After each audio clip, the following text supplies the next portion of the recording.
My husband and I were madly in love when we got married. Usually, the honeymoon phase of marriage doesn't last for so long, but ours went from bliss to bliss. Everything was sweet and lovely until I got pregnant. Then pregnancy took a toll on me physically. The first trimester was the worst. Morning sickness, vomiting, and other sicknesses became a part of my life. When I got to my second trimester, things got better health-wise, but something about my marriage changed. Nothing was the same: the joy, the laughter, and the intimacy. No matter what I did, my husband wouldn't touch me. He started treating me like I was made of eggshells, and he could break me just by desiring me. Sometimes I would try to look as sexy for him. I had a visible baby bump, but I tried to spice things up just to get his attention and possibly seduce him. All I got for my effort were excuses. I have been stressed at work lately, so I won't be at my best. Let's watch a movie tonight. We can do it another night. Oh dear, I have a terrible headache, let's cuddle instead. The few times I got him to touch me, it felt like I had forced him. Everything felt like he was performing a chore he despised. This affected the way I saw myself. I felt I was no longer the woman he desired. Instead of enjoying my pregnancy journey, I couldn't wait for it to be over. By God's grace, I delivered a healthy baby with no complications. I took my postpartum care seriously, and in due time I recovered what I lost during pregnancy. My body felt ready to be loved and cherished by my husband. I started trying to let my husband know I was ready, but he wouldn't even look at me, let alone notice my efforts. He always found ways to turn down my advances. He spent a lot of time out of the house, leaving me alone with the baby. Sometimes I would overhear him chatting and laughing on his phone, but he would frown the moment I got close to him. He kept locks on his phone. Keeping passwords was something we both never did. I started feeling ugly. I hated myself because of the way he looked at me. There was no desire in his eyes. If anything, he looked at me with scorn than with desire. I stopped looking into the mirror. I cried often and lost appetite. This affected the production of breast milk, hence affecting the baby too. One day I was walking in town lost in thought when I heard a car honk followed by a screeching sound of a vehicle pulling a quick brake. I got startled and sat on the floor, though the car did not hit me. I nearly got hit by a car because I was thinking about my marriage going down the drain. My eyes got blurred with tears and I started crying. The driver of the car that almost hit me came out of the car and helped me to my feet. He spoke to me for what felt like a long while. I couldn't hear most of what he was saying, but I remember feeling comforted. When I stopped crying, he asked, "Where are you going?" "Let me drop you off." On the way, he asked me, "What happened? Why were you so upset?" Sometimes it is easier to open up to strangers than it is to talk to people you know. I spilled everything to him. From start to finish, I didn't hold back. He didn't say much. He just listened to my story. That was all I needed at that moment, someone to listen to me. Before I got down, we exchanged contacts and promised to keep in touch.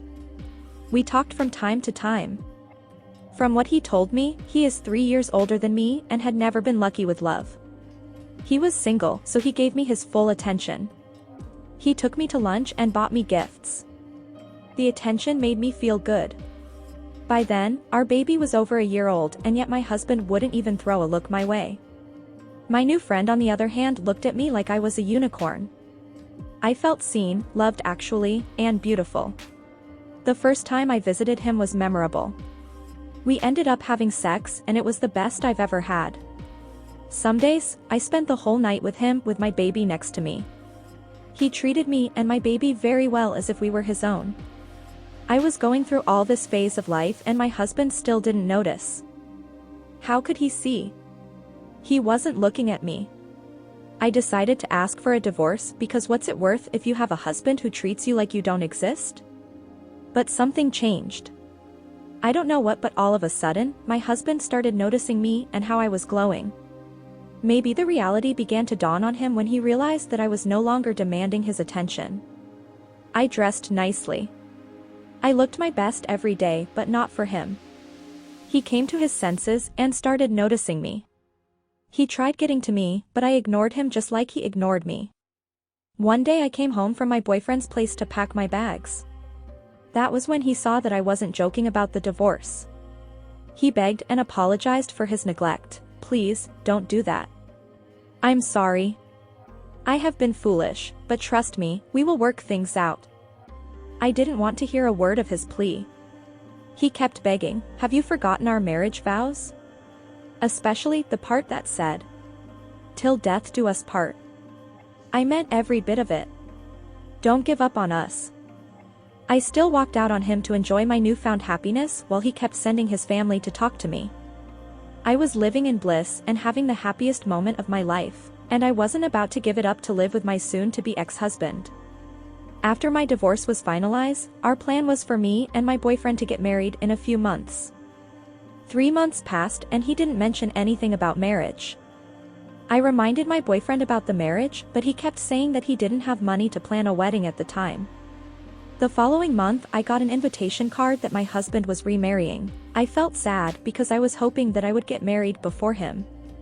After 5 months of being with my boyfriend, it was clear to me that he was not serious about getting married. There was a friction in our relationship. He complained that I was being too pushy and that all I cared about was getting married. I gave him space and didn't want to push things. Few weeks later, I went to drop off my son at my husband's place and I found out that his new wife was pregnant. I saw how they treated each other, and for the first time I felt jealous and wondered why he never treated me like that. Perhaps if he had paid attention to me like that, I wouldn't have divorced him. Maybe divorcing him taught him a lesson on how to treat a woman, but sadly, another woman is reaping the reward. I went home that night, and I had a serious argument with my boyfriend. I accuse him of causing me to divorce my husband, and falsely promising me that we would get married. Out of anger, he told me that he can never get married to a single mom. I couldn't believe what I was hearing. He later apologized to me, but the damage had already been done. Our 7 months honeymoon didn't last. Few weeks later I found out that he was having an affair with a married woman. I felt like I was used, and I should have stayed with my ex-husband. We had a big argument and he wanted me and my son to move out of his house. I didn't know what to do or who to call, so I called my ex-husband.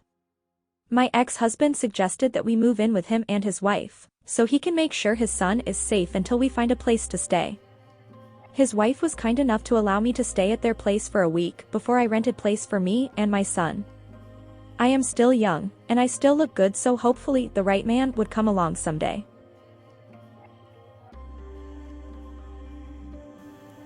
Whoa, this gives a new meaning to the saying that women are the gatekeeper of sex and men are the gatekeeper of relationship. She left her husband, who is committed to protecting her and their child, for a guy that made her feel good and may commit to her, all because she wanted to feel good at that moment. Her inability to comprehend the consequences of her decision on her and her child is remarkable. She's trying to rationalize her infidelity by blaming her husband for not giving her enough sex, with no consideration for her child. She is a terrible mother for having sex with her son nearby. She's very selfish, and she's not a wife material. Maybe her husband is stressed with work and needed a shoulder rub, someone to ask him how his day was going. But no, it's me time now. Me. The first sign of trouble she saw, she tucked tail and ran. Notice that she left after she had the best sex of her life. Just a sign of a shallow person. Sex and attention are the most important things to her. And it's sad because most modern women can't wait to get married because they see that their friends are getting married. They do not understand the institution of marriage. That is why nearly 70% of divorces are initiated by women. 2/3 of all divorces are initiated by women. Among college-educated women, that number jumps to up to 90%.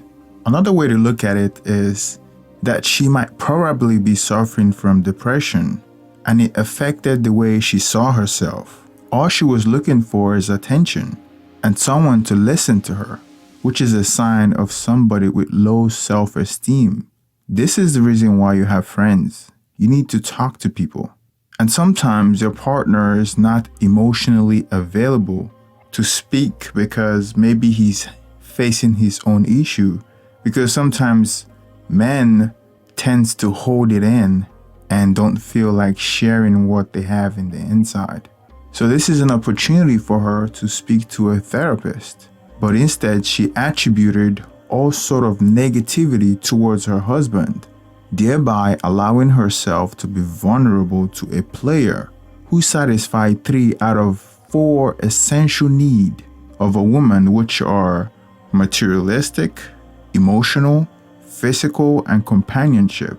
Now, the materialistic aspect is she said that he bought her a lot of good things, which is the materialistic aspect. And the emotional aspect is he listens to her.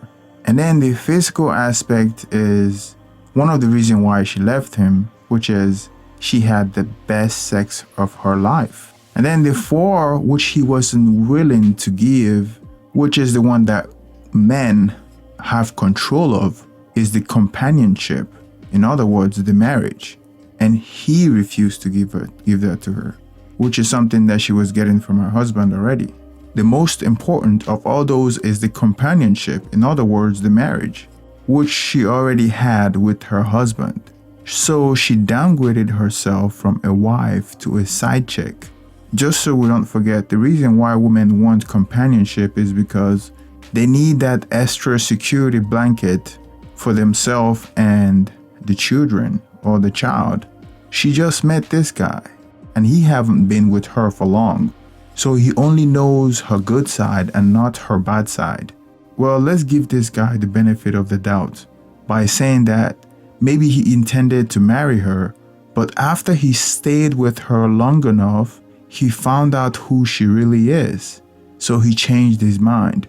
What she should have done was first look introspectively. Maybe she could lose weight. Maybe she could cook for him. Maybe she could give him a shoulder rub. Maybe add a little foreplay, and don't nag him so much. Most women do not think about how divorce affects the children. Maybe she should have tried marriage counseling. If the only problem is sex and attention, then divorce shouldn't be the first resort. Instead of working on herself, she blamed her husband. Come to find out, the guy that she left her husband for didn't want to put up with her nonsense as well. Let me know what you think about this story. Please like and subscribe. It motivates me to source for more quality content. Have a great rest of the day.